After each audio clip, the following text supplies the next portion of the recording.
Olá, meu nome é Denis Santos Hilário, sou graduando na Universidade Federal do Rio Grande do Norte. Esse trabalho foi feito em conjunto com o professor doutor David Vale Lopes, professor da Universidade Federal do Rio Grande do Norte. O trabalho é a geomorfologia kárstica no monumento natural Caverna de Martins, semiárido brasileiro.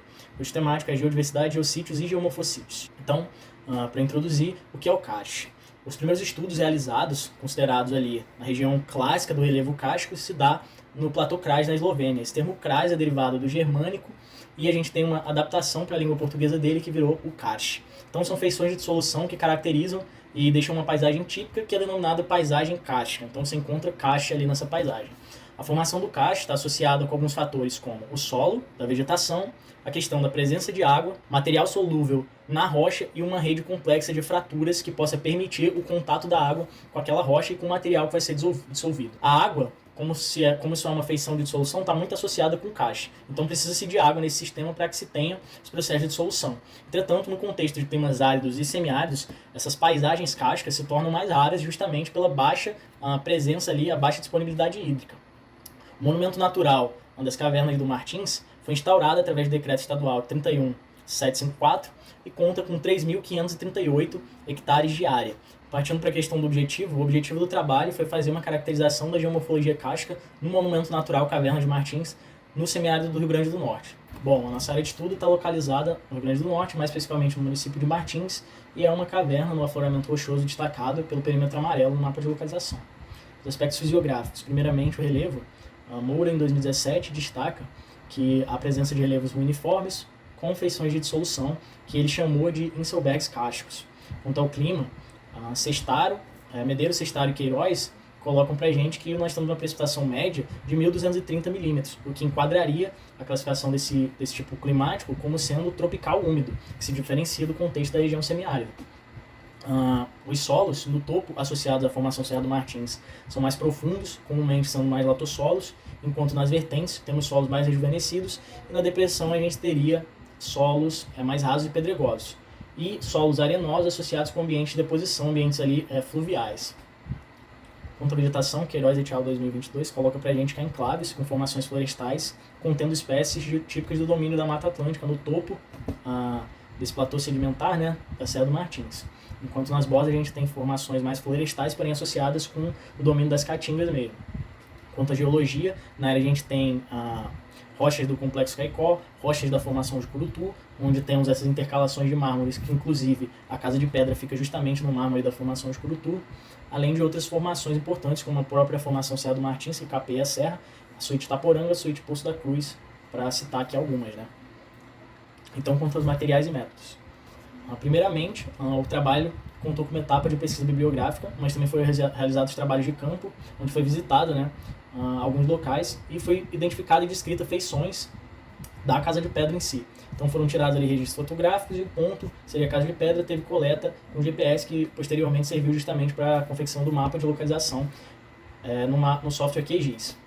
Quanto aos resultados, a gente ficou com a escadaria de acesso representado pela figura C no mosaico, a varanda de entrada, o salão principal, o segundo pavimento, quartos, corredor, cozinha e quintal. Bom, a gente tem alta questão da geoconservação, geoturismo e o desenvolvimento regional sustentável, que são objetivos basicamente para melhorar a questão da economia, dinamizar e inserir essas pautas importantes para conscientizar a população leiga nesse assunto, pois é preciso esse engajamento justamente para que se tenha uma fortificação no imaginário popular desses conceitos e se possa conservar melhor com o auxílio da população. Como se pode ver nessa placa, o decreto estadual é de 28 de julho de 2022. Por causa disso, é extremamente recente, ainda não se tem um plano de manejo para essa área. Então a gente tem as feições associadas ao gotejamento, citadas anteriormente, como esses canudos que aparecem no mosaico na figura A, são chamados canudos de refresco, e são feições iniciais que darão origem a estalactites, posteriormente. Bom, a gente tem também a aparição de estalagmites, de feições de dissolução no chão da caverna, e colunas que se dão justamente pela conexão de uma estalactite com uma estalagmite, nesse caso apresentado no ponto C. Temos também feições de escorrimento, que cobrem outras feições como colunas, cobrem também outras feições como coraloides.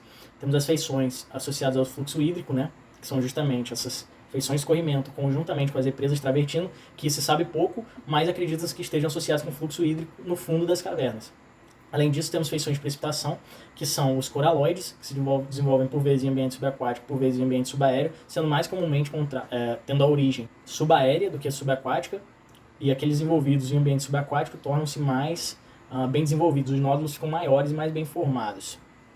Quanto às feições de dissolução apresentadas, a gente foi encontrado a questão dos honeycombs, em blocos que colapsaram, provavelmente do teto da caverna, e foram encontrados no chão. A mesma feição de honeycomb geralmente é encontrada em tetos e paredes, porém elas estavam atenuadas no teto da caverna, o que indica que provavelmente essas feições que colapsaram, esses blocos que colapsaram no caso, eram a outra parte de uma fratura que estava ali onde foi formado esse honeycomb, porém, por ter uma grande área ali de ação, por ainda estar conectado com todo o bloco rochoso, né, essas feições que estavam na parede e no teto, muito provavelmente foram cobertas por feições de escorrimento, que é algo que se sabe que acontece. Além disso, temos as fraturas, muita fratura observada no teto, nas paredes das cavernas, e essa complexa rede de fraturas provavelmente formou os condutos que deu origem a essa caverna, sendo uma etapa importante, como já citado anteriormente, sendo um fator, no caso, importante para a formação dessa geomorfologia kárstica, principalmente nesse caso do endocaste. Além disso, temos também essas feições de colapso, que seriam os blocos já citados, que os próprios blocos apresentam, por vezes, as feições de dissolução, que seriam os honeycombs.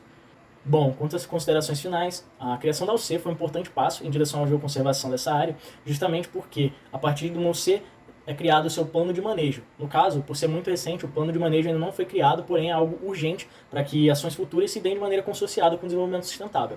Fica clara, nesse caso, a necessidade da preservação dessas formas kársticas encontradas devido à singularidade e à raridade delas no contexto semiárido. As cavernas representam um importante sítio de interesse científico. Esse ambiente pode oferecer importantes informações sobre o entendimento de evolução e gênese de relevos kársticos, bem como nas mudanças ambientais experimentadas na região ao longo do tempo geológico. Eu finalizo com as referências e aqui os agradecimentos ao Labesa, ao Geopais e ao FRN. Muito obrigado.